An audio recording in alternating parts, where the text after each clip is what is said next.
Captain Jack Hawkins stared at the holographic display, coffee mug frozen halfway to his lips. After 15 years working in Earth's Deep Space Communications Array, or the disk array as the staff called it, he'd seen plenty of unusual transmissions. Strange pulsar patterns, mysterious radio bursts, and once, a particularly confusing signal that turned out to be someone's microwave interference from the break room. But this was different. "Computer replay transmission," he said, setting down his coffee. The alien face reappeared, bathed in ominous red lighting.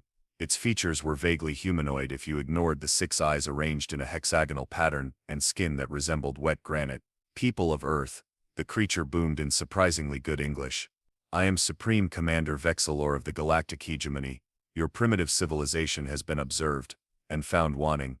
You will submit to immediate classification as a protectorate species or face annihilation. You have 24 Earth hours to respond."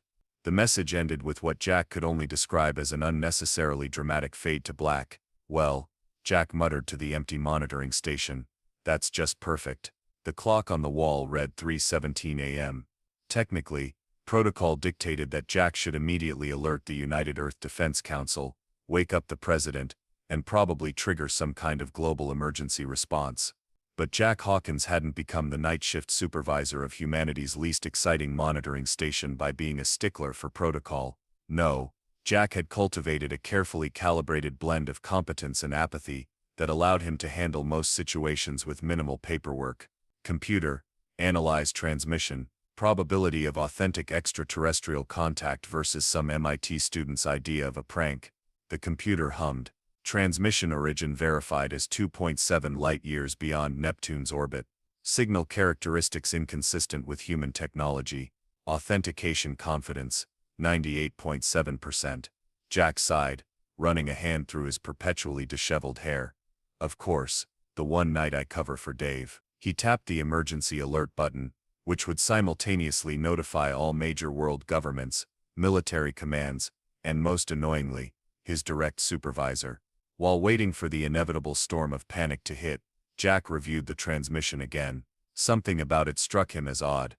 The alien spoke perfect English, used Earth measurements of time, and the whole submit or die routine felt suspiciously like every B-movie first contact scenario he'd ever seen. His terminal pinged with an incoming video call from General Williams, who appeared on screen with bedhead and wearing what was clearly a hastily donned uniform jacket over pajamas. "Hawkins, what the hell am I looking at?" the general barked. "First contact, sir. Apparently we've been found wanting. Is this confirmed?" "Computer gives it 98.7% authenticity, sir." The general's face paled. "I'm activating the Defense Council. The president is being notified. Do not respond to this transmission without direct authorization. Is that clear?" "Crystal, sir," Jack replied, secretly relieved that the responsibility was being shifted upward. "Maintain your post," and the general was interrupted by another call. "I have to take this. The Joint Chiefs are conferencing. Stand by for orders." The screen went blank, leaving Jack alone with the frozen image of the 6-eyed alien commander. "Submit or face annihilation," Jack muttered. "Real original." His phone buzzed with a text from Dave. "Dude, aliens, for real." Jack typed back, "Yep, threats and everything. Very dramatic." Dave responded with a gif of a cartoon character rolling its eyes and making a wonking motion with its hand. Jack snorted. It perfectly captured his feelings about Commander Vexilor's theatrical delivery. Without thinking, he copied the gif and attached it to the alien transmission file. That's when disaster struck in the form of a coffee mug. As Jack reached for his drink, his elbow knocked it over, sending lukewarm coffee cascading across his control panel. The liquid seeped between the keys, causing several systems to short-circuit simultaneously. Emergency lights flashed as Jack frantically grabbed tissues to mop up the mess. No. By the time he cleared the coffee and reset the system, a new message appeared on his screen. "Transmission sent. Receipt confirmed." Jack's blood ran cold. "Computer, what transmission was sent?" "Response to incoming message from coordinates 2.7 light-years beyond Neptune. Contents, animated image file, quote I_roll_wonking.gif. 20 minutes later, As Jack was contemplating whether jumping out the window of the 20-story disk array facility would be preferable to explaining what happened, a new transmission arrived.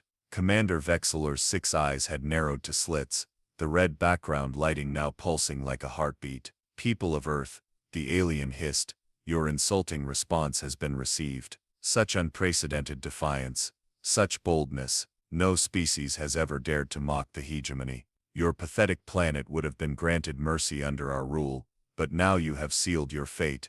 The transmission cut to show an enormous armada of sleek, metallic ships.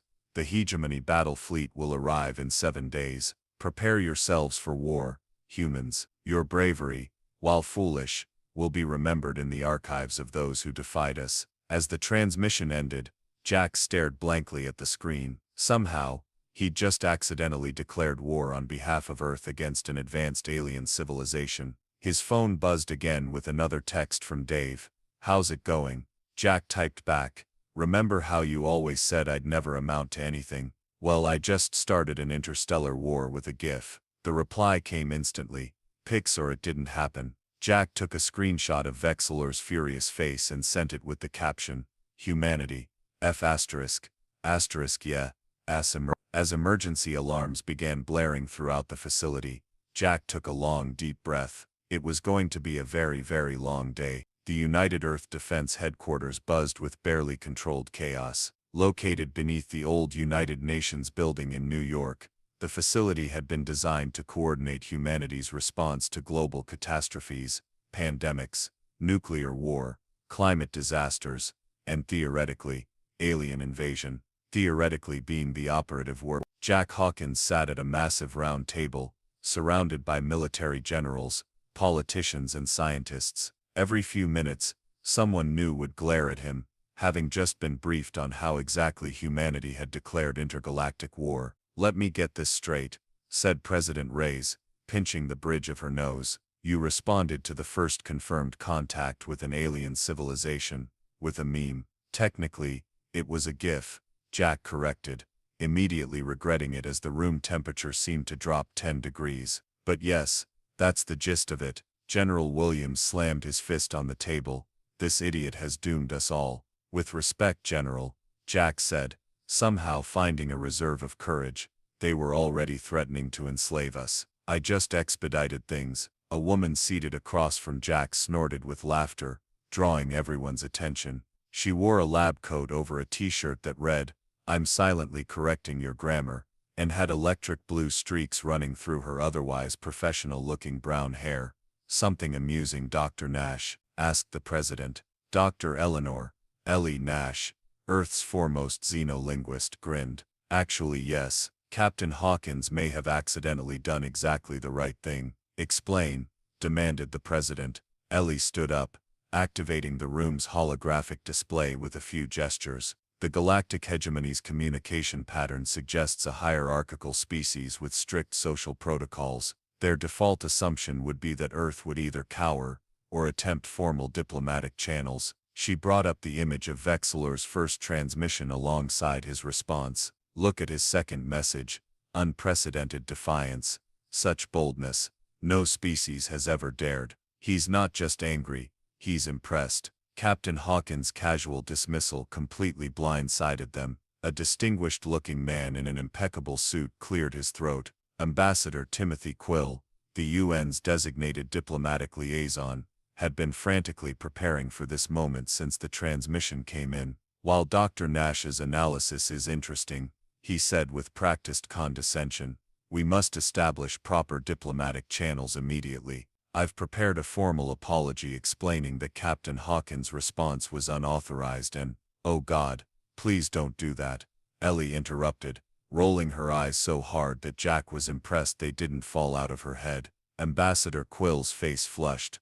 "Excuse me, apologizing would be the worst possible move," Ellie explained, as if talking to a particularly slow child. "They've already reframed their understanding of humanity as bold warriors rather than potential slaves. An apology now would create cognitive dissonance.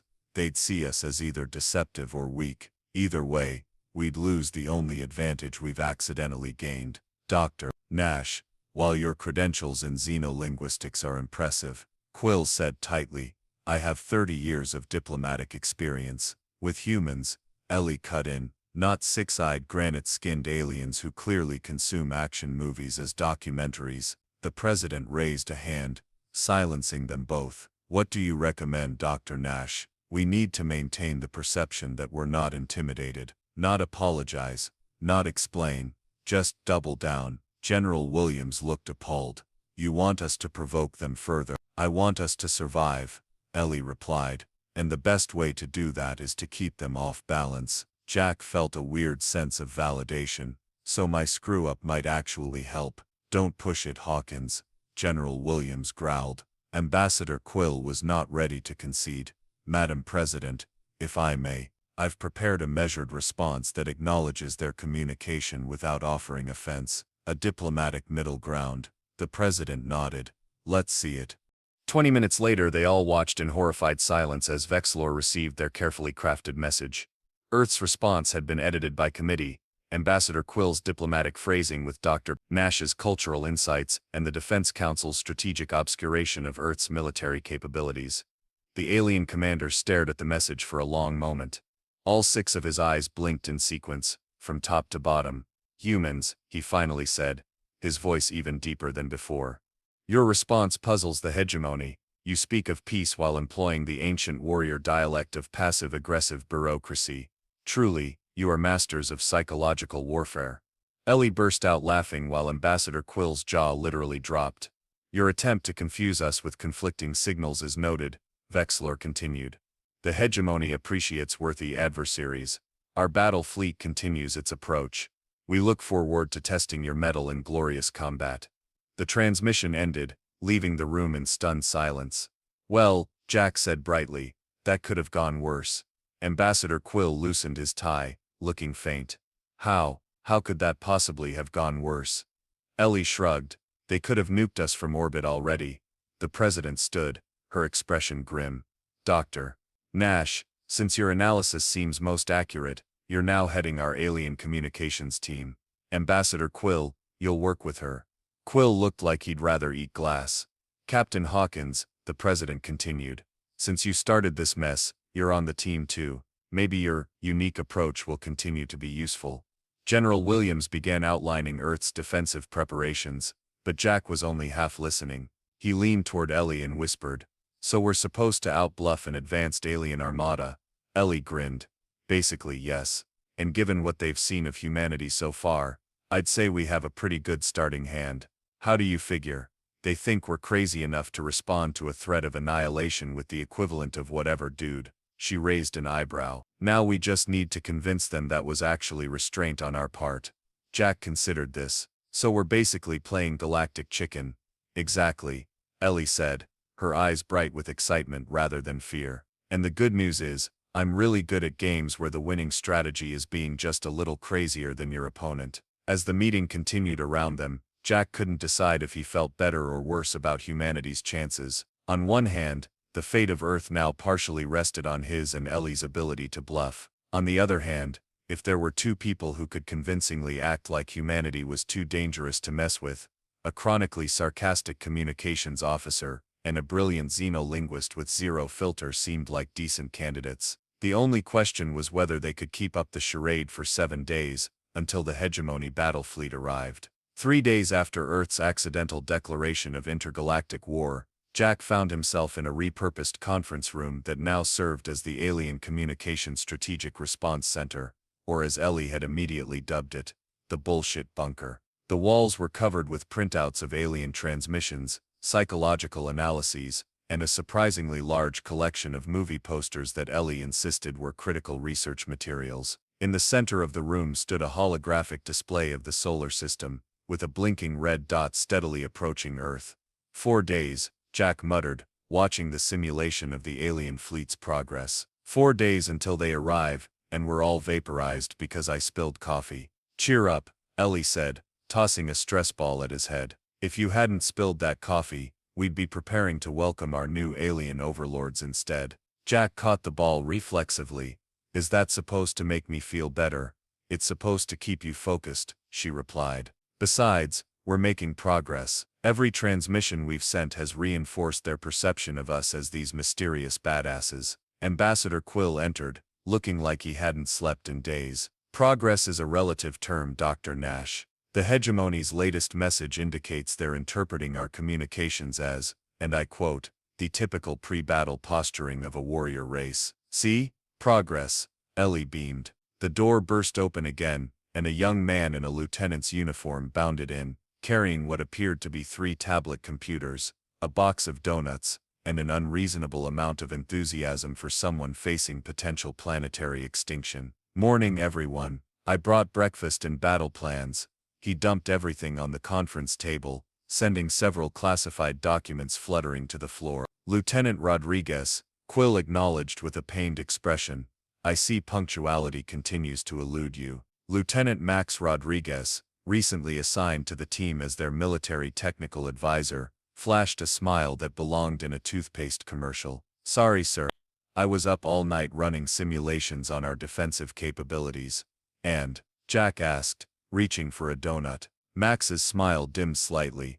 Well, assuming the alien tech is at least a century advanced of ours, which is conservative based on their faster-than-light travel capability, we're looking at a combat effectiveness ratio of approximately. Just give us the bottom line, Lieutenant. Quill interrupted. We're screwed, Max said cheerfully. Like completely obliterated within hours screwed. Jack choked on his donut. You seem oddly okay with that assessment. Oh, I'm terrified, Max assured him, still smiling. This is just how I process extreme stress. Plus, I've been preparing for this my entire life. You've been preparing for an alien invasion? Quill asked dubiously. Well, not specifically this alien invasion, Max clarified.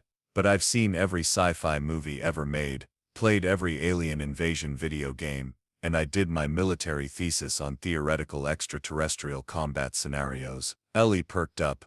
Wait, you're a sci-fi nerd? Certified and card-carrying, Max confirmed proudly. For the first time in days, Ellie looked genuinely excited. This is perfect, Lieutenant. I need your expertise on something. She led Max to her workstation, pulling up a compilation of the hegemony's communications. I've been analyzing their language patterns, cultural references, and threat displays. There's something familiar about it all, but I can't place it. Max studied the screen, munching thoughtfully on a donut. After a few minutes his eyes widened. Holy crap, they're speaking movie villain. What? Jack and Quill asked simultaneously. Look at their dialogue. Max pointed at specific phrases. Your defiance will be remembered. Prepare for glorious combat. Testing your mettle. This isn't how real military commanders talk. This is how alien bad guys talk in movies. Jack frowned. Are you saying they're basing their communication style on our entertainment? It makes perfect sense, Ellie said, tapping rapidly on her keyboard. If they've been monitoring Earth, they would have intercepted our broadcasts. Movies, TV shows, radio, all streaming out into space for decades. So they think all humans talk like action heroes? Jack asked incredulously. Not just talk like them, Max said, his excitement building. They think we are them. Think about it. If all you knew about humans came from our movies, what would you believe? Quill's expression shifted from skepticism to dawning horror. You'd believe we routinely survive apocalyptic events, alien invasions, and global disasters, with nothing but grit, one-liners, and convenient plot devices, Ellie finished. They think we're unstoppable badasses, because that's what our entertainment shows. Jack leaned back in his chair, processing this revelation. So my accidental gif confirmed their worst fears, Max said. You basically responded to their threat with the equivalent of Bruce Willis yawning at Hans Gruber. For the first time since this whole disaster began, Jack felt a glimmer of hope. So we have a psychological advantage. More than that, Ellie said, we have a playbook. If they're interpreting us through the lens of action movies, we can use that framework to our advantage. Quill, ever the voice of diplomatic caution, raised a hand. Even if this theory is correct, and I'm not saying it is, how does it help us? They're still arriving with a technologically superior armada in 4 days. Max began bouncing on his toes like an excited puppy. What if we lean into it? Give them the full Earth action hero experience. Meaning, Jack prompted. We send them transmissions that reinforce their belief that we're these indestructible, fearless warriors. Max explained. Clips from our most ridiculous action and disaster movies, presented as, I don't know, historical footage or training videos. Psychological warfare, Quill murmured, surprisingly not dismissing the idea outright. Exactly. Max pulled up a folder on his tablet. I happen to have a curated collection of humanity's most physics-defying action sequences right here. Jack raised an eyebrow. You just carry that around, you don't? Max seemed genuinely surprised. Ellie was already nodding enthusiastically. This could work. We combine actual military footage with movie clips, presented as Earth's standard defensive capabilities. They'd have no way of knowing what's real and what's fiction, Jack realized. And based on their communications so far, they're already halfway to believing we're invincible, Ellie added. Ambassador Quill, to everyone's surprise, was thoughtfully stroking his chin. The President did authorize us to pursue unconventional strategies, and this is certainly unconventional. Max rubbed his hands together gleefully. So we're going with Operation Blockbuster. We are not calling it that, Quill said firmly. We are absolutely calling it that, Ellie countered.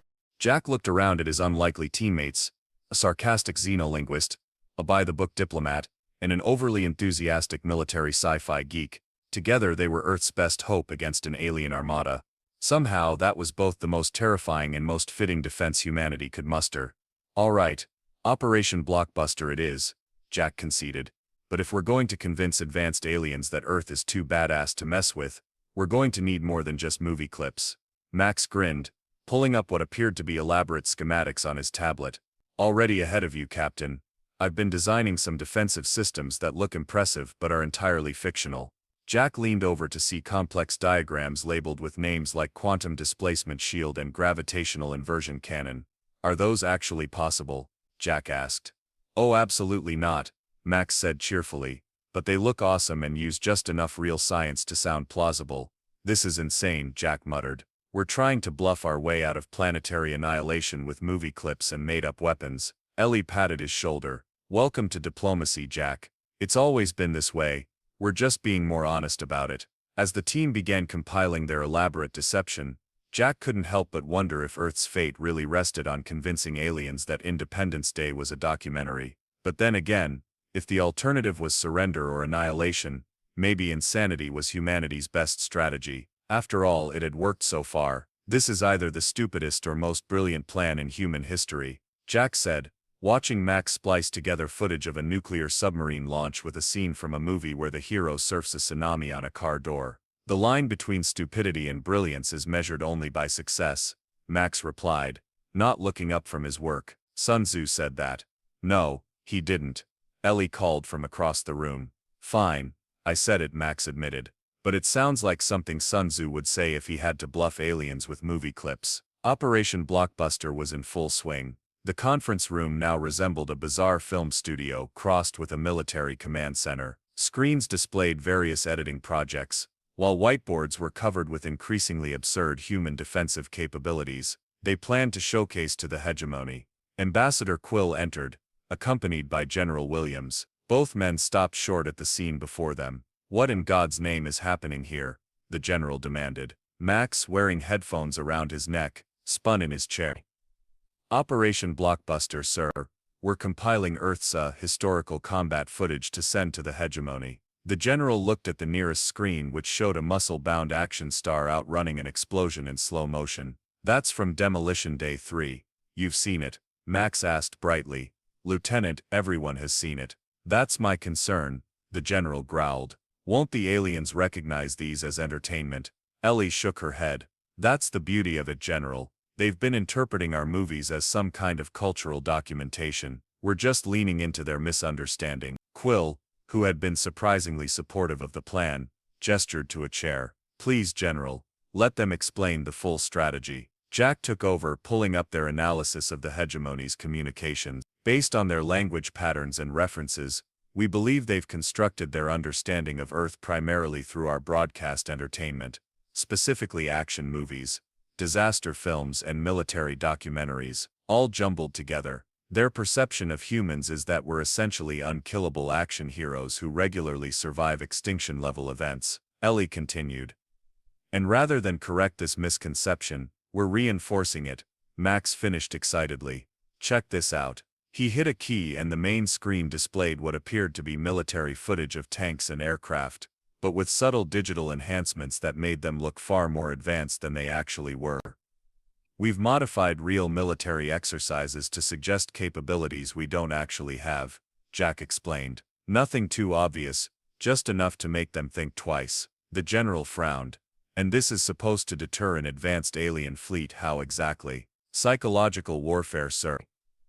Ellie said, even technologically superior forces can be deterred if they believe the cost of victory will be too high. It's the same principle as a rattlesnake's rattle, Max added. It doesn't actually make the snake more dangerous, but it makes predators think twice about attacking. General Williams pinched the bridge of his nose, and the president has approved this strategy. Enthusiastically, Quill confirmed. Especially since our conventional options are limited at best, the general sighed deeply. Carry on then, but I want daily reports, and if at any point this seems to be making things worse, we'll pivot immediately, Jack promised, though he had no idea what that pivot would be. After the general left, Quill turned to the team. The hegemony sent another transmission. I think you should all see it. He pulled up the video, and Commander Vexilor's six-eyed face filled the screen. The alien looked troubled. Humans, Vexilor began, his usual bombastic tone slightly subdued. Your latest communications have been concerning. The footage you have shared of your standard defensive protocols has been analyzed by our tactical experts. The team exchanged nervous glances. They'd sent their first compilation of Earth's defensive capabilities yesterday, a carefully edited mix of actual military footage, movie clips, and Max's enhanced visuals. The hegemony has conquered 143 planetary systems, Vexilor continued, but none have displayed your level of recklessness. Your willingness to detonate your own atmosphere to repel invaders is particularly troubling. Max mouthed Independence Day with a thumbs up. Nevertheless, the battle fleet continues its approach. We shall test your defenses directly. If you are indeed the warriors you appear to be, it shall be a glorious conflict. The transmission ended, and the room was silent for a moment. Did it work? Jack finally asked. Are they scared? Not scared enough to turn around, Quill pointed out. Ellie was grinning. But they're uncertain, concerning, troubling. These aren't the words of someone confident in victory. We need to push harder, Max declared, already turning back to his workstation. If they thought our first transmission was concerning, wait until they see what I'm working on next. Over the next 2 days, Operation Blockbuster escalated into what Jack could only describe as cinematic psychological warfare. Each transmission to the hegemony became more elaborate than the last. First, they sent footage of historical Earth conflicts showing humans surviving increasingly absurd scenarios.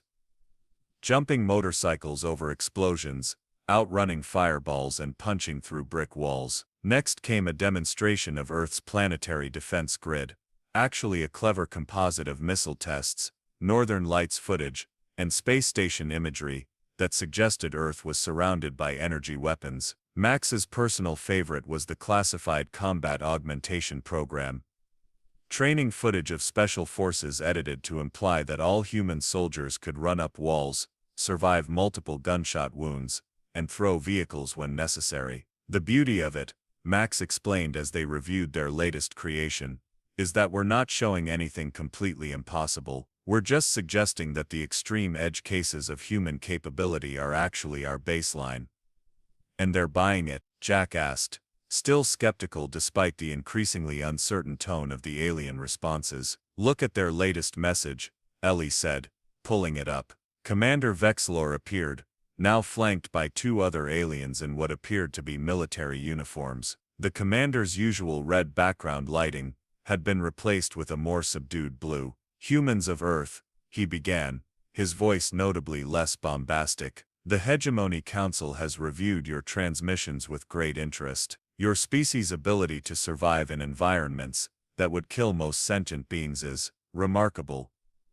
The alien paused, all 6 eyes blinking in sequence. The battle fleet will arrive in your solar system tomorrow. However, the Council has authorized me to offer terms before engagement begins. Jack, Ellie, Max and Quill all leaned forward simultaneously. The hegemony proposes a demonstration combat in a neutral location.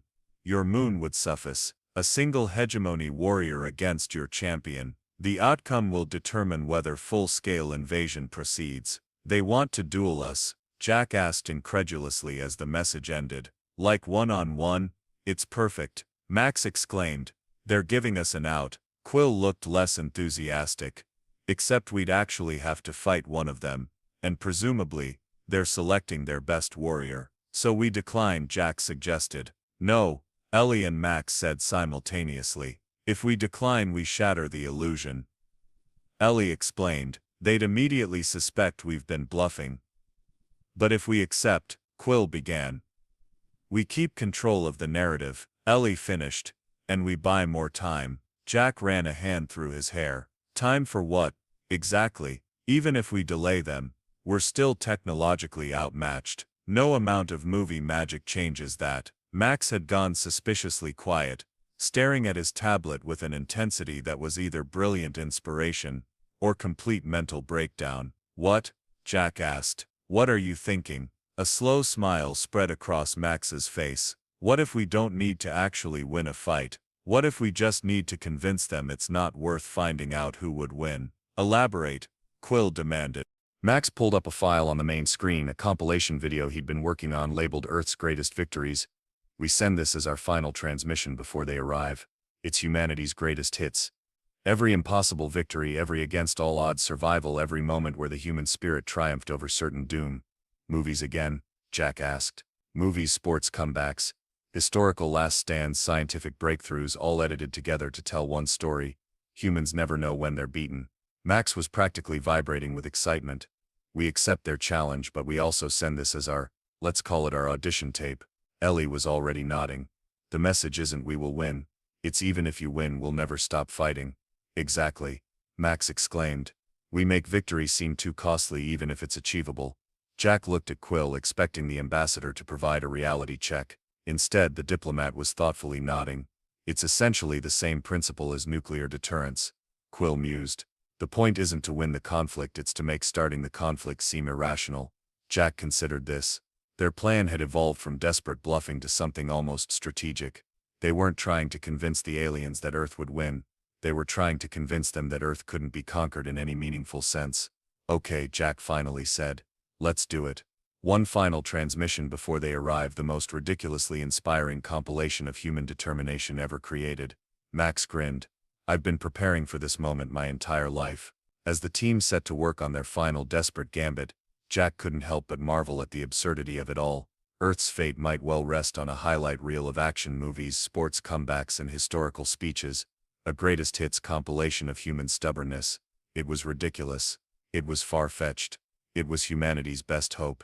The day of the hegemony fleet's arrival dawned with an eerie calm. Around the world, people went about their business with the strange resignation that comes from knowing advanced aliens might vaporize the planet but also being completely unable to do anything about it. The Defense Council had made the controversial decision not to announce the full gravity of the situation to the general public.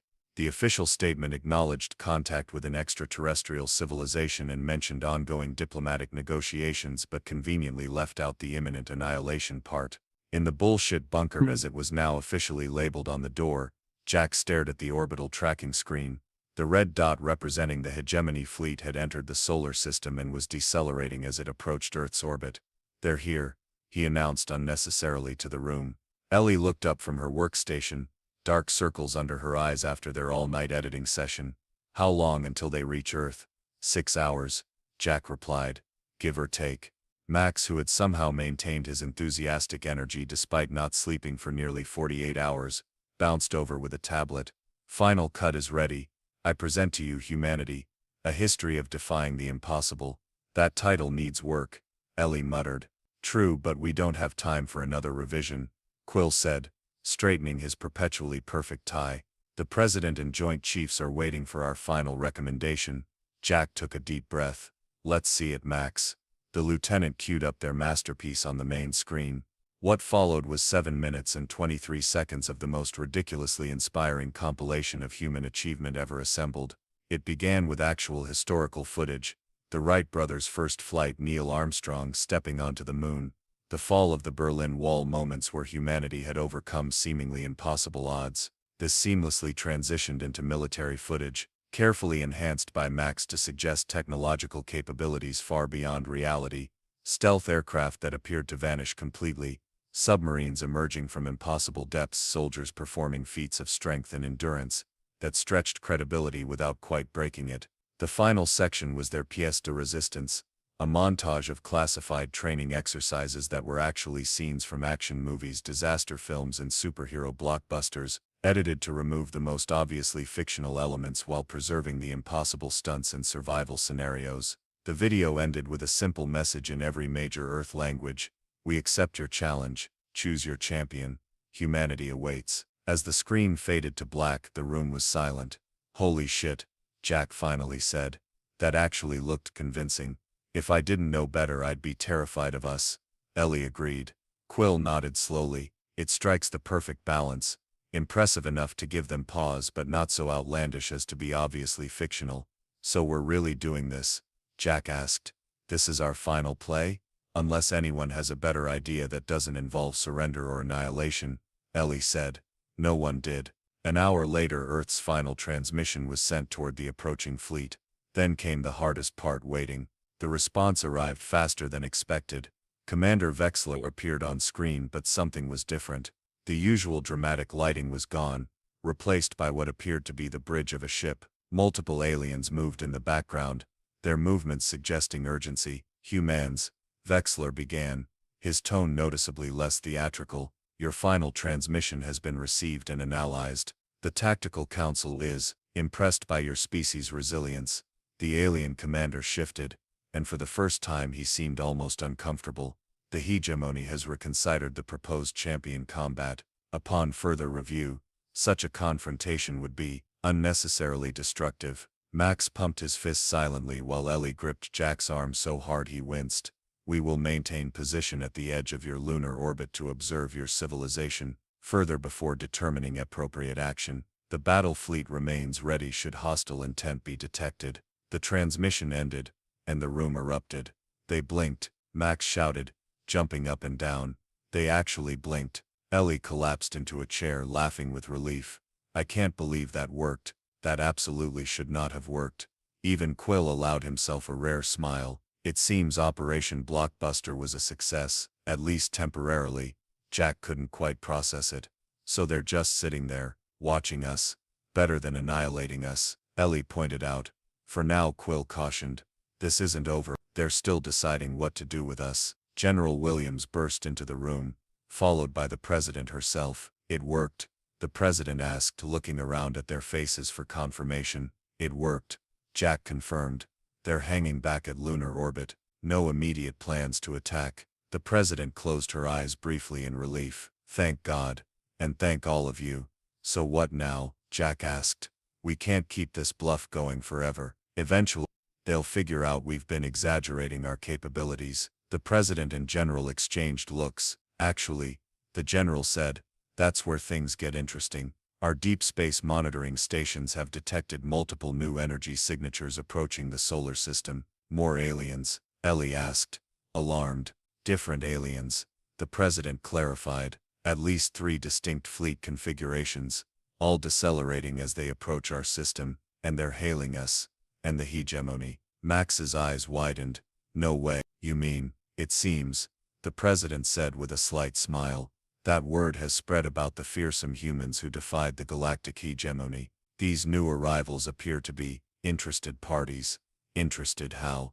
Jack asked suspiciously. "Based on our preliminary translations, they're asking about potential alliances," the general explained. "Apparently, any species that can stand up to the hegemony is worth knowing." Jack stared at the president, then at his teammates, then back at the president. "So you're telling me that not only did we avoid annihilation, but we've accidentally turned Earth into some kind of galactic power player?" "That's one interpretation," the president acknowledged. A more accurate one might be that we've become a curiosity, a primitive species that somehow commands respect. It's an unprecedented diplomatic opportunity. Ambassador Quill straightened his shoulders, his diplomatic instincts finally finding familiar ground. Madam President, with your permission, I'd like to begin drafting response protocols for these new contacts. Granted, Ambassador, but keep Dr. Nash and her team involved.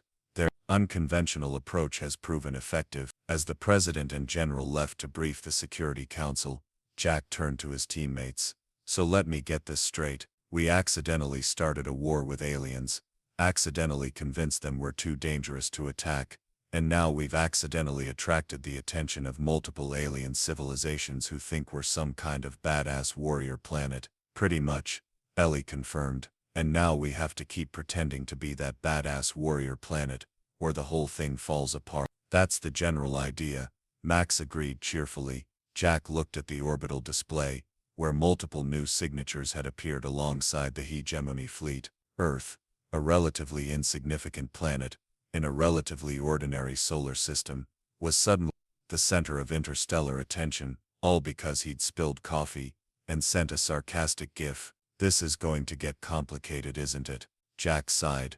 Ellie patted his shoulder. Look on the bright side. If we pull this off, you'll go from being the guy who nearly doomed humanity to the guy who accidentally established Earth as a galactic superpower. And if we don't pull it off, then we're back to annihilation, she said with a shrug. But hey, at least it won't be boring. As the team watched the alien fleet holding position at the edge of lunar orbit, Jack couldn't decide whether to laugh or panic. There was something oddly fitting about humanity's first major interstellar diplomatic victory being built entirely on bluster, bravado, and B-movies. Perhaps in some strange way that made their deception the most honest first contact possible. The aliens thought they were dealing with the humans from action movies. Maybe, just for a little while longer, humanity could live up to that reputation. 6 months after humanity's accidental declaration of intergalactic war, Jack Hawkins stood at the observation deck of the newly constructed Interstellar Diplomatic Center, watching shuttles from 3 different alien civilizations descend toward the landing pads. Still can't believe this is my life now, he muttered. Supreme Commander of Interstellar Badassery having second thoughts, Ellie asked, joining him at the window. Jack winced at the title.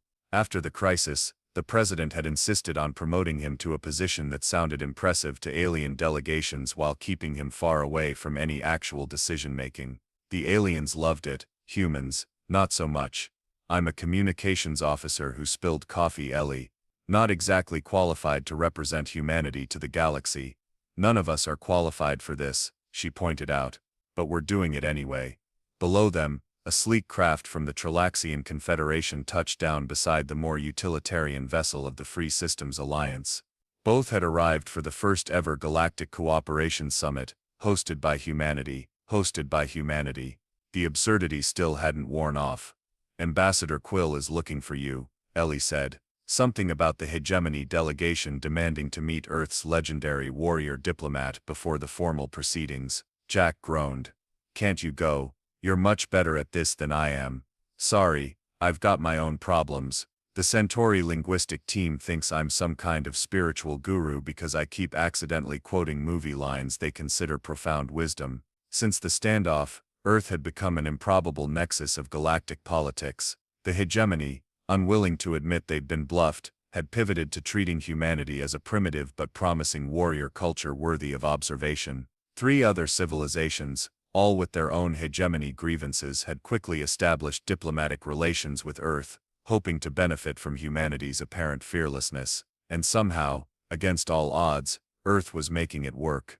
There you are. Max bounded up to them, wearing what appeared to be a standard military uniform that had been enhanced with unnecessary straps, pockets, and what looked suspiciously like LED lights along the shoulders. The Trilaxian ambassador just asked me to explain our molecular destabilization defense grid again. Jack raised an eyebrow. The one that doesn't exist. Exactly. Max grinned. I showed them the new diagrams I made. They were very impressed that we can theoretically turn our entire atmosphere into plasma for 3.7 seconds. Can we? Ellie asked. Of course not. We'd all die instantly. But they don't need to know that. Max's expression was somewhere between manic and gleeful. The best part is, They're so scared of asking follow-up questions that might offend us that they just nod and look worried. Jack shook his head in disbelief. This can't go on forever, you know. Eventually someone's going to figure out we've been exaggerating. Exaggerating implies there's some truth to it, Ellie corrected. We've been straight up lying our asses off. Actually, Max said, lowering his voice conspiratorially.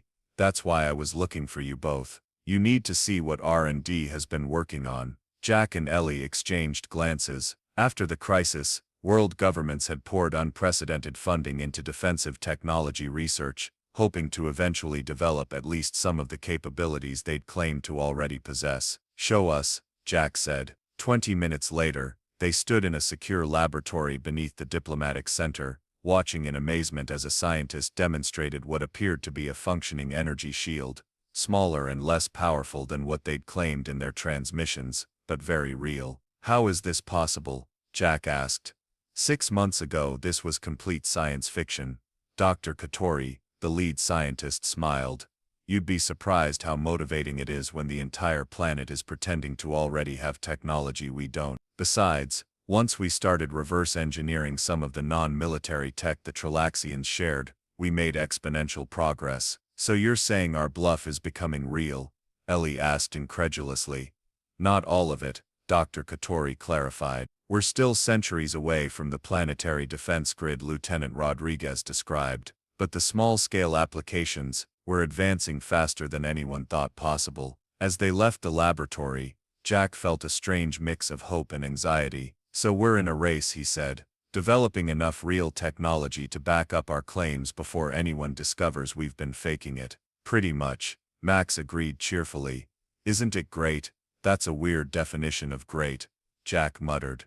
They entered the main diplomatic hall, where Ambassador Quill was skillfully managing the growing crowd of alien dignitaries. For someone who had initially been appalled by their deception, Quill had adapted remarkably well to the new paradigm of interspecies relations. Ah, Supreme Commander Hawkins, Quill called out, waving him over. The hegemony delegation was just asking about your legendary coffee-based weapon system. Jack blinked in confusion.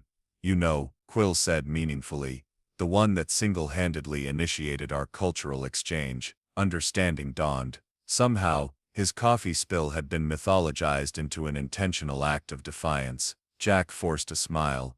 Yes, of course. The, caffeine destabilization protocol. Very classified. The hegemony diplomat, not Vexlor, but a lower-ranking official with only 4 eyes, looked suitably impressed. The tales of your species continue to astonish, Supreme Commander. To weaponize a recreational beverage shows remarkable tactical flexibility. That's us, Jack agreed weakly. Flexible. As the diplomat moved on, Jack turned to Quill.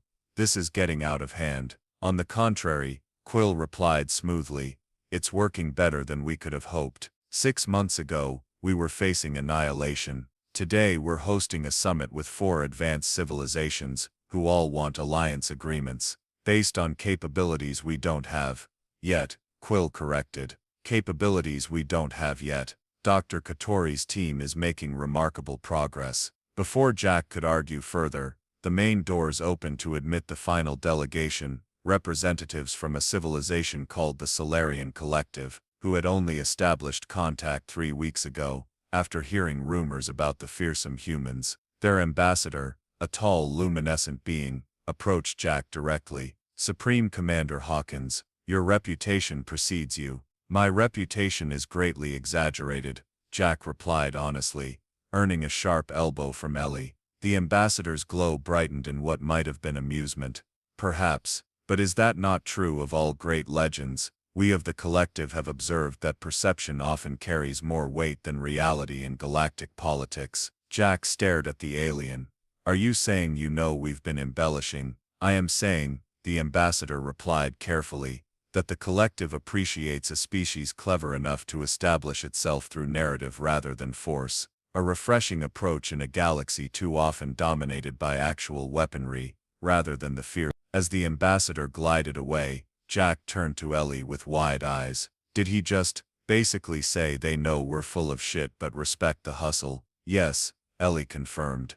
Which is actually kind of validating. The formal summit began an hour later, with representatives from Earth and 4 alien civilizations seated around a massive circular table. Jack, as the reluctant Supreme Commander, had been given a position of honor beside the President. "Before we begin," the President said, addressing the gathered delegates, "I want to acknowledge the unusual circumstances that brought us together. 6 months ago, humanity had no knowledge of galactic civilization. Today, we sit as equals at this table." Commander Vexlor, who had insisted on personally leading the hegemony delegation, raised a hand.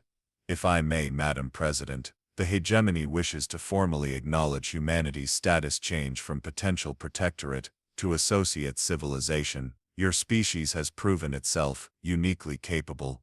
Jack tried not to laugh at the diplomatic language disguising what was essentially the hegemony's saving face. "Furthermore," Vexlor continued, "the hegemony extends an offer of technological exchange in the areas of non-military space travel and agricultural sciences." Translation: "We're still pretending we think you're dangerous. Here's some harmless tech to keep you friendly." The President nodded graciously. "Earth accepts and will reciprocate with cultural and scientific exchanges of our own." Translation: "We'll send you movies and basic tech that won't reveal how primitive we actually are." As the summit proceeded, Jack watched in amazement as humanity, represented by people who fully understood the absurdity of their position, negotiated agreements with multiple advanced civilizations, who either believed or pretended to believe in Earth's exaggerated capabilities. It was diplomacy built on a foundation of B-movies and bluster, and somehow, it was working. Later, at the reception following the formal agreements, Jack found himself alone with Ellie and Max on a balcony overlooking the nighttime skyline, where the lights of the diplomatic center mingled with the distant glow of the city. 6 months ago, I was a night shift communications officer," Jack said, staring up at the stars. "Now I'm supposedly the alien whisperer who established Earth as a galactic power, and I was a xenolinguist with no aliens to study," Ellie added. "Now I'm running cultural exchange programs with 4 different species, most of whom think I'm quoting ancient Earth wisdom when I reference the Princess Bride." "And I," Max said proudly, "am officially Earth's Strategic Innovation Director, which means I get paid to make up cool-sounding weapons we don't have while our scientists try to build less impressive versions that actually work." They all laughed, the absurdity of their situation finally hitting home. "You know what the funniest part is?" Jack said. "We didn't actually lie about the most important thing." "What's that?" Ellie asked. "That humans are ridiculously stubborn and refuse to give up even when outmatched," Jack explained. "All those movies showing humans overcoming impossible odds, that part's real. We just exaggerated the explosions." "Profound," Max declared, mimicking the reverent tone the aliens often used when humans said basically anything. "Truly, your wisdom transcends understanding, Supreme Commander." "Shut up," Jack laughed, shoving him lightly. Ambassador Quill joined them, looking uncharacteristically relaxed with his tie loosened and a glass of champagne in hand. "Quite a view, isn't it?" They all nodded, taking in the sight of alien shuttles illuminated against the night sky, tangible proof that humanity was no longer alone in the universe. "We should drink to something," Ellie suggested, raising her glass. "To first contact, to not being annihilated," Jack offered. "To Operation Blockbuster," Max said enthusiastically. Quill considered for a moment, then raised his own glass. "How about to humanity, may our reality someday live up to our reputation." They clinked glasses as high above, the lights of alien ships traced paths across the stars. Jack Hawkins, accidental architect of Earth's new galactic standing, couldn't help but smile at the cosmic irony. Humanity had bluffed its way into interstellar politics with nothing but movie references and memes, and in doing so they might have accidentally secured the time and resources needed to become the civilization they were pretending to be. "You know," Jack said thoughtfully, "if you think about it, this is the most human first contact scenario possible." "How do you figure?" Ellie asked. "We talked our way out of trouble, confused everyone with pop culture, and somehow failed upward into a better position than when we started." Jack grinned. "If that doesn't say humanity, I don't know what does." As the night continued, the unlikely heroes of Earth's first contact watched the stars with new perspective. The universe was vast, complex, and filled with civilizations far more advanced than their own. But it turned out that humanity's greatest weapon wasn't technology, military might, or even actual capabilities. It was narrative, the stories they told, the impressions they created, and most importantly, the unshakable confidence with which they bluffed their way into a universe that had no idea what to make of them. And in the end, wasn't that the most human thing of all? Humanity, F***, yeah, indeed.